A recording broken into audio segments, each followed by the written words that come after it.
Hello everyone, welcome to our channel.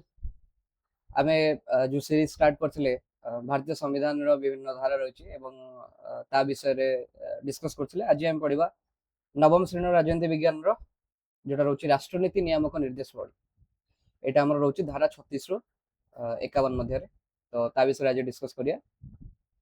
एटा हमर संविधान रो part 4 जोटा रहउछि भाग 4 सेथिरे रहउछि एटा। सो राष्ट्रनीति नियामक निर्देशावली हमर कोन रहउछि? भारतर संविधान प्रणेता माने उपलब्धि करथिले जे नागरिक मानक पाइका राजनैतिक स्वाधीनता जेतिक आवश्यक अर्थनैतिक एवं सामाजिक स्वाधीनता मध्य सही परिमाण दरकार अटे। बिकज अर्थनैतिक जदि ताकर स्वाधीनता न रहिला ताले लोकंकर चलिबा कष्टकर होई जिवो एवं सामाजिक स्वाधीनता मध्य न रहिले ताकर चलिबा कष्टकर होई जिवो। तेणु करी से माने देशर गरीब पछुआ वर्ग शिशु एवं महिला एवं अन्यान्य अवहेलित लोक मानकर विकास करिया पाई प्रचेष्टा हेबा नितांत जरूरी एवं सेथिपाइका से माने एई धारा 36 51 मध्य रे एई निर्देशावली गुडी को उल्लेख करछन्ती। सरकार को पाइका निर्देश कोन रहिछि ना केंद्र एवं राज्य गुडी करथिबा सरकार को पाई एथिरे निर्दिष्ट निर्देशावली दिया जाइछि। एगुडी को कार्यकारी करिबा केंद्र एवं राज्य सरकार रो मौलिक कर्तव्य अटे। जेतेबेले भी कोनोसी आईन से माने प्रणयन करिवे से माने मुंडर रखिबे कि हमरो राष्ट्रनीति नियामक निर्देशावली को फॉलो करथिबा दरकार। ए जो हमरो आईन गुडी को रहछि संविधान चतुर्थ भाग रे गुटे रहिला। तो आलोचना करिबा नेक्स्ट। यार मुख्य वैशिष्ट्य कोन? ताम जो प्रस्तावना रहउछि बा मुखबंध रहउछि तार लक्ष्य हमर जो जदि देखथिबा उभय राष्ट्रनीति नियामक निर्देशावली एवं मौलिक अधिकार एगुडे कोछि संविधान रो मुखबंध बा प्रस्तावना रे रहितिबा लक्ष्य पूरण रो एक उत्तम माध्यम। बिकज संविधान रे हमें कोन कोन रखिछे जो प्रस्तावना रहिछि सेते हमें कोन कोन रहिछि प्रस्तावना मुखबंध सेते रखाइ छि कि हमको न्याय अर्थनैतिक न्याय सामाजिक न्याय एवं राजनैतिक न्याय तापरे समानता दबार अछि तापरे स्वाधीनता दबार अछि। तो एई सब जो रहिला हमरो फिलोसफी जो गुडा रहउछि बा जो लक्ष्य पूरण करिवार अछि से लक्ष्य गुडी का हमरो पूरण करिया पे हमें राष्ट्रनीति नियामक निर्देशावली रो आवश्यकता रहउछि। गणतंत्र आधार मौलिक अधिकार मुख्यतः राजनैतिक गणतंत्र मूलदुआ तैयारी करथे किंतु राष्ट्रनीति नियामक निर्देशावली सामाजिक एवं अर्थनैतिक गणतंत्र मूलदुआ पकाई थाए। मौलिक अधिकार न रहिले आमे गोटे राष्ट्र मध्य निजक सुरक्षित मन करि परिबा नाही किंतु सामाजिक एवं अर्थनैतिक जदि गणतंत्र न रहिला ताहले भी हमर सुरक्षित रहि किछ लाभ नाही। भारत को गोटे समाजवादी जनमंगलकारक राष्ट्र रूपे गठन करिवार लक्ष्य एही निर्देशावली लक्ष्य रखिकरी एही निर्देशावली प्रणयन करा जायछि। राष्ट्रनीति नियामक निर्देशावली किंतु पालन करिवा राष्ट्र पाइका बाध्य नहीं बाध्यतामूलक नहीं काहेकि ना एगुडिकर पालन पाई न्यायालयर साहाय्य निया जाय पारे नाही। माने जेमति मौलिक अधिकार तुमरा क्षुण्ण हे गला तुमे जाउचो सर्वोच्च न्यायालय बा उच्च न्यायालय निकट रे पहुंच जाउचो एवं कहउचो कि मोर अधिकार क्षुण्ण होइछि किंतु राष्ट्रनीति नियामक निर्देशावली जदि पालन न करछि तो तुमे सेटा कहि परिबोनी कि काहे कि एटा मोर क्षुण्ण होला तो मु जीबी सर्वोच्च न्यायालय पाखु ना सेमति करियो नै। किंतु जनमत को सम्मान प्रदर्शन करी प्रत्येक सरकार एही निर्देशावली पालन करबा को उद्यम करथांती। ओके बर्तमान देखिए मौलिक अधिकार एवं निर्देशावली मध्य पार्थक्य। मौलिक अधिकार हूँ नास्तिवाचक अर्थात यह सरकार ऊपर कटकणा लगाए। कटकणा कौन लगुच सरकार चाहिए कि नाई आम रिजर्वेशन देदेबा 100% रु 100% रिजर्वेशन देदेबा कि सेमती हो पार ना कहीं आम मौलिक अधिकार समानतार अधिकार रही तो समस्त को सामान माने चाकरी अधिकार रोचे सामान शिक्षार अधिकार रोचे तो से समय तुम 100% रिजर्वेशन देदेव जनरल कैटेगोरी तो हैरान हो तो से यहाँ नास्तिवाचक अटे अर्थात सरकार को ऊपर कटकणा लगा किंतु राष्ट्रनीति नियामक निर्देशावली अस्तिवाचक माने पॉजिटिव अर्थात यह समाजर कल्याण लगी कार्य करने को राष्ट्र को निर्देश दूची। लक्ष्य मौलिक अधिकार नागरिक मानकर राजनैतिक भित्तिभूमि सुदृढ़ करथे। मोर राजनैतिक अधिकार जहाँ रही सुरक्षित करुच्छ किंतु राष्ट्रनीति नियामक निर्देशावली अर्थनैतिक एवं सामाजिक व्यवस्थार मूलदुआ को मजबूत करे। न्यायिक स्थिति मौलिक अधिकार में जानते न्यायोचित ଯଦି ଆମର ସେଟା ମୌଳିକ ଅଧିକାର କୌଣସି ପ୍ରକାରରେ କ୍ଷୁଣ୍ଣ ହଉଛି ତାହେଲେ ଆମେ ଯାଉଛେ ଆଇନର ସହାୟତା ନେଇପାରୁଛେ। କିନ୍ତୁ ରାଷ୍ଟ୍ରନୀତି ନିୟାମକ ନିର୍ଦ୍ଦେଶାବଳୀ ଅଣନ୍ୟାୟିକ ଅଟେ ବା ନନ୍ ଜଷ୍ଟିସିଏବଲ। ସରକାର ଏଇଟା ପାଳନ କରିବାକୁ ବାଧ୍ୟ ନୁହନ୍ତି ଆଇନଗତ ଭାବରେ, ଆଉ ନାଗରିକ ଆଇନ ଅଦାଲତର ଆଶ୍ରୟ ନେଇପାରିବେ ନାହିଁ। ତେଣୁ ଏଇଟା ଆମର ଅଣନ୍ୟାୟିକ ହେଲା। ଉଦ୍ଦେଶ୍ୟ, ମୌଳିକ ଅଧିକାରର ଉଦ୍ଦେଶ୍ୟ ହେଉଛି ଯେପରି ପୋଲିସ ରାଷ୍ଟ୍ରରେ ପରିଣତ ନ ହେବ ସେଥିଲାଗି ବ୍ୟକ୍ତିର ସୁରକ୍ଷା ପାଇଁ ଏକ ପ୍ରାଚୀର ତୁଲ୍ୟ କାର୍ଯ୍ୟ କରେ। ଆଚ୍ଛା, ପୋଲିସ ରାଷ୍ଟ୍ର କଣ? ଫେରିଯିବା ବ୍ରିଟିଶ ଅମଳକୁ ଫେରିଯିବା। ବ୍ରିଟିଶ ସମୟରେ ଆମେ କହିପାରିବା, ବ୍ରିଟିଶ ଅମଳ ନାହିଁ, ତା ପୂର୍ବରୁ ବି ବହୁତ ପୂର୍ବକୁ ଆମେ ଫେରିଯିବା, ଯେଉଁ ସମୟରେ ରାଷ୍ଟ୍ରର କାମ ଥିଲା କେବଳ ସୁରକ୍ଷା ପ୍ରଦାନ କରିବା, ମାନେ ପୋଲିସ ରାଷ୍ଟ୍ର। ପୋଲିସ ରାଷ୍ଟ୍ର କଣ ନା ସରକାର ତୁମଠୁ ଟ୍ୟାକ୍ସ ଯୋଉ ନେଉଛି ତା ବଦଳରେ ତୁମକୁ ସୁରକ୍ଷା ପ୍ରଦାନ କରୁଛି, ତ ସେଇଟାକୁ ଆମେ କହୁଥିବା ପୋଲିସ ରାଷ୍ଟ୍ର। କିନ୍ତୁ ଗୋଟେ ଜନମଙ୍ଗଳକାରୀ ରାଷ୍ଟ୍ର କଣ ନା ଯେଉଁଥିରେ ଲୋକମାନଙ୍କର ସୁବିଧା ପାଇଁକା ବହୁତ ପ୍ରକାର ସେମାନେ ପଦକ୍ଷେପ ନେଉଛନ୍ତି। ଯେମିତି ଆମେ ଦେଖୁଛେ ଲୋକମାନଙ୍କ ଚଲାଚଳ ଯିବା ଆସିବା କରିବା ପାଇଁକା ଆମର ଗମନାଗମନ ପଥ ତିଆରି କରୁଛନ୍ତି, ଆମର ରେଲୱେଜ ହଉଛି, टेलीकॉम सेक्टर डेवलपमेंट होची, पोर्ट करा होची, जो पोताश्रय बा बंदर कहूचे सेगुडी को करा जाउची, से जिनस पत्र आसी परिबो। तापरे सरकार को पक्षर आम जो डाक सेवा रहा, बैंकिंग सेवा रहा, तो यहपरी बहुत प्रकार सेवा आमर दि जाउची। कौन पे ना आमर सरकार गोटे जनमंगलकारी राष्ट्र गठन करिया चाहछे। पुलिस राष्ट्र केवल सुरक्षा प्रदान करिवार थिला राष्ट्रर कर्तव्य, किंतु जनमंगलकारी राष्ट्र रे लोक मानकर सर्वांगीन उन्नति करबा होची राष्ट्रर उद्देश्य। तेणु करी एथिपाइका आमर राष्ट्रनीति नियामक निर्देशावलीर आवश्यकता रहुची। परिसीमा, मौलिक अधिकार परिसीमा केवल व्यक्तिर अधिकार मध्य सीमित, किंतु राष्ट्रनीति नियामक निर्देशावलीर परिसीमा यार सीमा व्यापक अटे। यह आंतर्जातिक शांति एवं निरापत्ता रक्षा एवं राष्ट्र मानक मध्य सुसंपर्क प्रतिष्ठा क्षेत्र में लागू होता है। बर्तमान पड़े राष्ट्रनीति नियामक निर्देशावली श्रेणी विभाग। एटा तुम जो देखिए मुख्यतः 3 भाग रे विभक्त करा जाउची। गोटे होची फर्स्ट हला कोन ना हमर समाजवादी,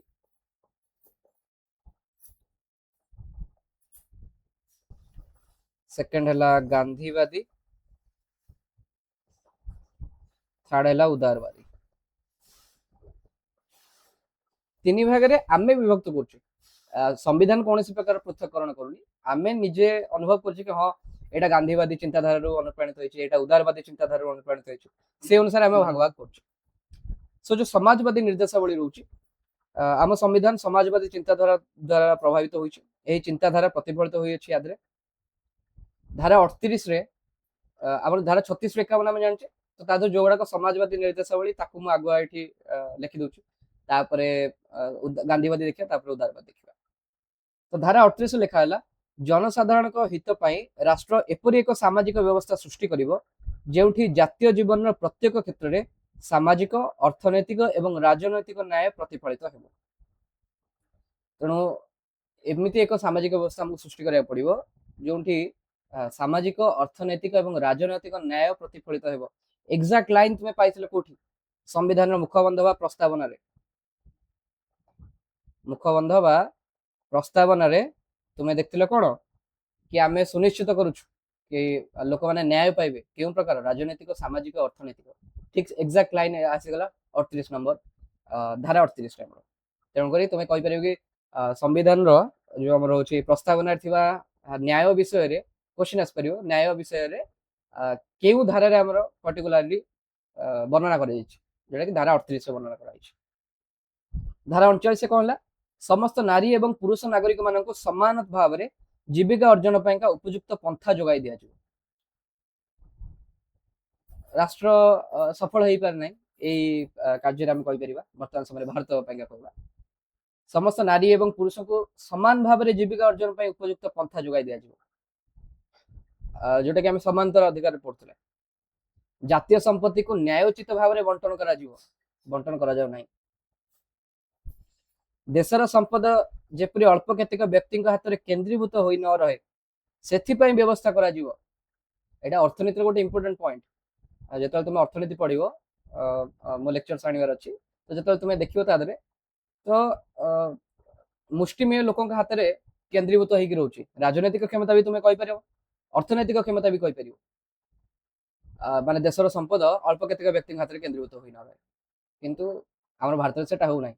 ପପୁଲାର ନାଁ ଗୁଡ଼ିକ ତମେ ସମସ୍ତେ ଜାଣିଛ, ତ କହିବାରେ ମତେ କିଛି ଲାଗୁନି କି ଭୁଲ କହିପାରିବି। ବଟ୍ ତୁମେ ରିଲାଏନ୍ସର ଦେଖିପାରିବ, ରିଲାଏନ୍ସ ଇଣ୍ଡଷ୍ଟ୍ରିଜ୍ କହିପାରିବ ବା ଆଦାନୀ ଦେଖିପାରିବ। ସେମାନଙ୍କୁ ଯେଉଁ ପ୍ରକାର ସୁବିଧା ରହୁଛି ଗୋଟେ ବିଜନେସ୍ ଷ୍ଟାର୍ଟ କରିବା ପାଇଁ ଭାରତରେ, ଅନ୍ୟ କୌଣସି ଗୋଟେ ଛୋଟ ଲୋକକୁ ମାନେ ଆମ ଭଳିଆ ଗୋଟେ କ୍ଷୁଦ୍ର ବ୍ୟବସାୟକୁ ଷ୍ଟାର୍ଟ କରିବା ବହୁତ ଡିଫିକଲ୍ଟ ହେଇଯିବ ସେଇଭଳିଆ ଲେଭେଲର। ସେମାନେ ବହୁତ ଶୀଘ୍ର ପରମିଶନସ ପାଇପାରିବେ, ସେମାନଙ୍କୁ ଜାଗା କିଣିବା ପାଇଁକା ସରକାର ବହୁତ ଶସ୍ତାରେ ଜିନିଷ ପ୍ରୋଭାଇଡ କରିଦେଇପାରିବେ, କିନ୍ତୁ ଆମ କ୍ଷେତ୍ରରେ ସେଟା ହେବ ନାହିଁ। ତେଣୁକରି ଏଇଠି ଆମେ କହିପାରିବା କି ରାଷ୍ଟ୍ରନୀତି ନିୟାମକ ନିର୍ଦ୍ଦେଶାବଳୀର ପାଳନ ଠିକ ସେ ହେଉନାହିଁ। କିନ୍ତୁ ଏହା ପାଇଁ ଆମ ପାଖରେ କିଛି ବାଟ ନାହିଁ, ଆମେ ଯାଇପାରିବନି ନ୍ୟାୟାଳୟ ପାଖକୁ। ଓକେ, ବିକଜ ଏଇଟା ଅଣନ୍ୟାୟିକ। ନାରୀ ଏବଂ ପୁରୁଷ ସମାନ ପ୍ରକାର କାର୍ଯ୍ୟ କରିବା ପାଇଁ ସମାନ ପାରିଶ୍ରମିକ ବା ମଜୁରୀ ପାଇବେ, ପାଉନାହାନ୍ତି। ଶ୍ରମିକ ଶ୍ରେଣୀର ସ୍ୱାର୍ଥ ରକ୍ଷା କରାଯିବ, ହଉନି। ଶିଶୁ ଯୁବକ ଏବଂ ଯୁବତୀ ମାନଙ୍କୁ ଶୋଷଣ ମୁକ୍ତ କରାଯିବ, ହଁ ଏଥିପାଇଁ ସରକାର ପଦକ୍ଷେପ ନେଉଛନ୍ତି। ଆଉ ମୁଁ ଯୋଉ କୈଳାସ ସତ୍ୟାର୍ଥୀଙ୍କ ବିଷୟରେ କହୁଥିଲି, କୈଳାସ ସତ୍ୟାର୍ଥୀ ଏହା ପାଇଁ ବହୁତ ଭଲ ପଦକ୍ଷେପ ନେଇଥିଲେ, ଯୋଉଥିପାଇଁ ତାଙ୍କୁ ନୋବେଲ ପୁରସ୍କାର ମିଳିଥିଲା। ସମସ୍ତଙ୍କୁ ତୁରନ୍ତ ତଥା ସମାନ ନ୍ୟାୟ ପ୍ରଦାନ କରାଯିବା ସହିତ ଦରିଦ୍ର ଶ୍ରେଣୀର ବ୍ୟକ୍ତିଙ୍କୁ ମାଗଣା ଆଇନ ସହାୟତା ଯୋଗାଇ ଦିଆଯିବ। ଏଇଟା ଯୋଉଟା ଦେଖୁଛ ମାଗଣା ଆଇନ ସହାୟତା, फ्री लीगल एड, एटा हमर आड हेतिला परे, माने इनिशियली एटा नथिला, संविधान संशोधन हेगरे एटा आछि। तो ये जो 39 क हमर रहउची कि समस्त फ्री रे माने दरिद्र श्रेणी व्यक्ति को मागणा आईन सहायता प्रोवाइड कर दियो। तो दरिद्र श्रेणी व्यक्ति माने सेटा कहै हमर स्त्री लोकन को हे परिबो, एससी एसटी एवं छुआ मानन को आ जाय परिबो। छोट छुआ जदि अच्छी ता द्वारा कौन अपराध हो जाए तो ताको आमे मागणा न्यायिक आईन सहायता आमे ताको प्रदान करबा। तो एईटा पाइंका ए जो राष्ट्रनीति नियामक निर्देशावली फॉलो करिया पाइंका सरकार गोटे आईन आनथिले कोन ना नालसा एक्ट। नालसा माने लीगल सर्विसेज अथॉरिटीज एक्ट, गोटे आईन आसला लीगल सर्विसेज अथॉरिटीज एक्ट। एटा आसला 1987 रे। यार सेक्शन 12 रे अछि कि फ्री लीगल सर्विसेज दिया जिवो, समस्त को मागणा आईन सहायता प्रदान करा जिवो जो माने पाइबा योग्य। आ एटा आसला केबे ना संविधान रो 42तम संविधान संशोधन रे। एटा आसला 42तम संविधान संशोधन रे ही एटा आसला। ओके, तो धारा 39 आमे देखले। बर्तमान जीवा धारा 41 43। बेकार वृद्ध अकर्मण्य एवं रुग्ण लोक मानक पई राष्ट्र समस्त सहायता एवं साहाय्य प्रदान करिवे। देखथिबो वृद्ध लोक को भत्ता दिया जाउछ, पेंशन दिया जाउछ। बेकार लोक को बेकारी भत्ता भी हम सरकार बाहर करिवे कहलेनी। अकर्मण्य लोक को दिया जाए, जो माने एड्स रोग रे जो संक्रमित होइतांदी ताको पई सिक्रेटली गोटे थाई सिस्टम थाए, से माने जाई परिवे एवं ताकर सरकार को परिवे ताकर जो भत्ता मिलिबो सेटा केही जानि परिबेनी कि ताको मिलुची एड्स रोग रो भत्ता पई। ओके, तेणुकरी रुग्ण लोक मानक पई राष्ट्र समस्त सहायता एवं साहाय्य प्रदान करिवो। एटा धारा 41 रोची एवं एटा पालन मध्ये करा जाउची। धारा 43 कोन रोची ना कार्य क्षेत्र रे श्रमिक मानकर अवसर विनोदन पई समस्त अनुकूल व्यवस्था राष्ट्र प्रदान करिवो। जोटा के देख पारथुवो कार्य क्षेत्र में श्रमिक मानक अवसर विनोद पई अवसर विनोद माने कोन एटी होची कि हमरो बचिया पाइका जति दरकार गोटे सैलरी, मिनिमम सैलरी गोटे रहा दरकार, जोटा आम कहे पारिश्रमिक जो कहे, तो से पारिश्रमिक उपयुक्त मिलवा दरकार। गोटे एति गोटे लेवल फिक्स कराला ता तळु का से माने देई परिबे नै पारिश्रमिक, तो मिनिमम सेति दबा पड़िबो। तो गोटे पारिश्रमिक फिक्स होवा दरकार। ता सहित तांकर जीवन धारण मान हमर जो रहउची गोटे डिसेंट लिविंग स्टैंडर्ड आम कहि परिबा। गोटे लोक बचिया पाइका तार जेमिति गोटे जीवन धारण मान रहिया दरकार, ता पाइका सुविधा दवा पाइका कह जायछि जो माने चाकरी दउछथि। तेणु सेटा धारा 43 गला। धारा 43 क रे लिखा हला कि शिल्पानुष्ठान परिचालन श्रमिक मानक अंशग्रहण करने को सुजोग दि जाव। आगुरी कौन होता ना शिल्पानुष्ठान मैनेजमेंट गोटे रोला जो थे मैनेजमेंट रे हमर जो माने कार्यकारी माने जो माने कार्य कर अनुष्ठान रे से माने मिल नथिला कौन से अधिकार कि से माने नीति निर्धारण रे तांकर कौन भूमिका रहिबो किंतु शिल्पानुष्ठान परिचालन रे श्रमिक मानक अंशग्रहण करने पाइंगा सुजोग देवा को एई धारा 43 क रे आसिला। तो जो धारा 43 क देखुच एटा भी से 42 संविधान संशोधन रे आसिला। ओके सो 42तम संविधान संशोधन रे कौन कौन आसिला मैं लिखि दउची शॉर्ट क्वेश्चन आसी पारे। तो हमर 39 ए जोटा 39 क रहिला आउ 39 च रहिला तापर 43 क रहिला 48 भी सेई क रहिला 48 क आउ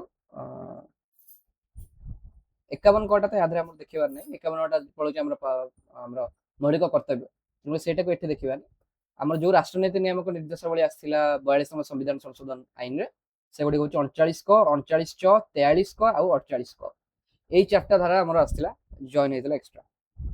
39 च थिला एटा शिशु एवं युवक माननकु शोषण मुक्त करा जिवो जो चाइल्ड डेवलपमेंट कहि परिबा शिशु मानकर डेवलपमेंट हैला तांकर प्रोटेक्शन शोषण मुक्त तो सेटा को हम कहि परिबा। वर्तमान आम आसिले गांधीवादी निर्देशावली उपरे। गांधीवादी निर्देशावली गांधीजी आदर्श गुड़ी को प्रतिफलित करुच्ची एवं एटा धारा 40 43 46 47 48 रे अछि।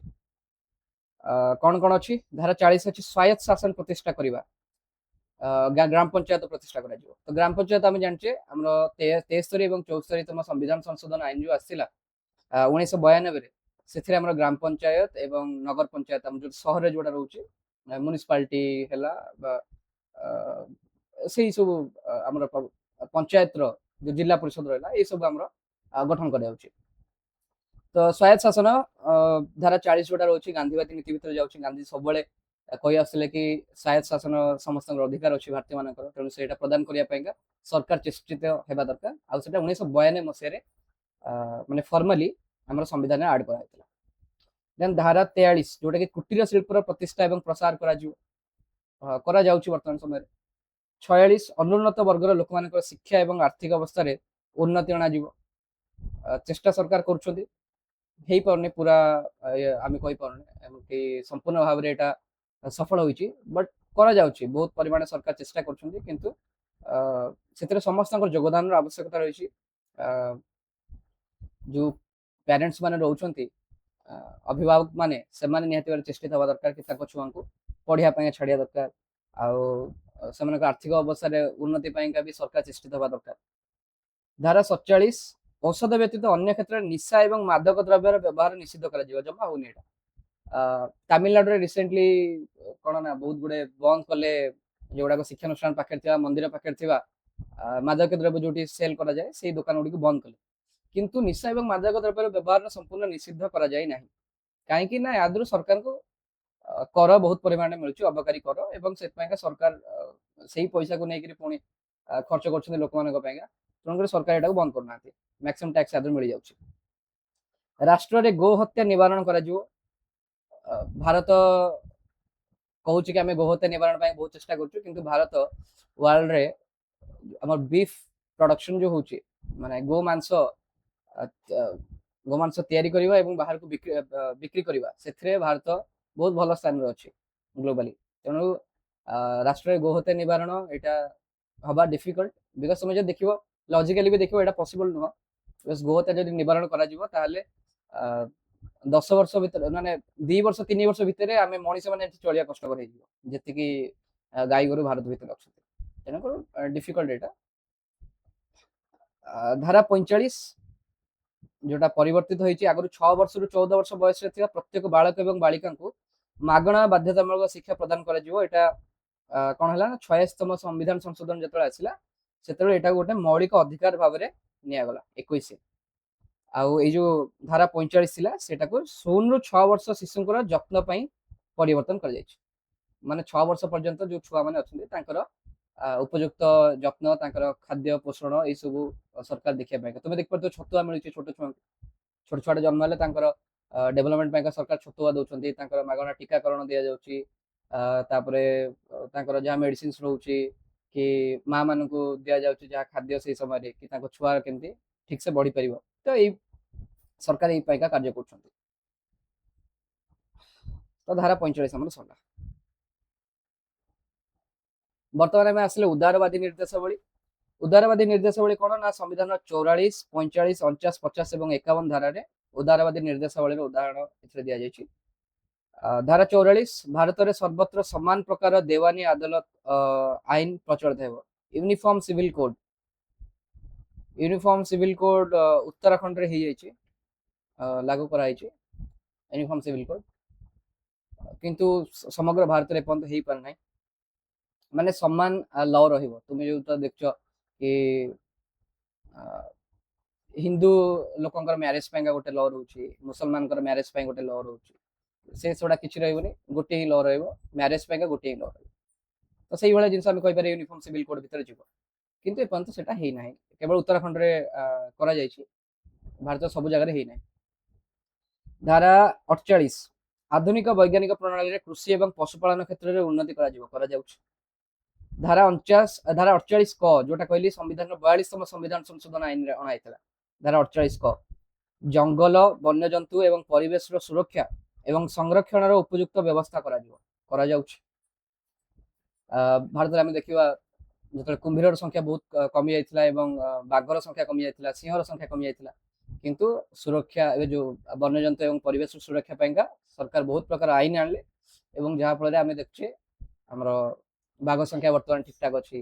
इवन मध्य प्रदेश एत संख्यार बाघ हो गला कि से बाहर को बाघ देवाई पचार तो या गोटे आईन कहीपर व्याघ्र संरक्षण आईन से गोटे आईन कहीपर आसना राष्ट्रनीति नियामक निर्देशावली को पालन करने सरकार विभिन्न प्रकार आईन आने जो आईन रे यही चिंताधारा प्रतिफलित हो।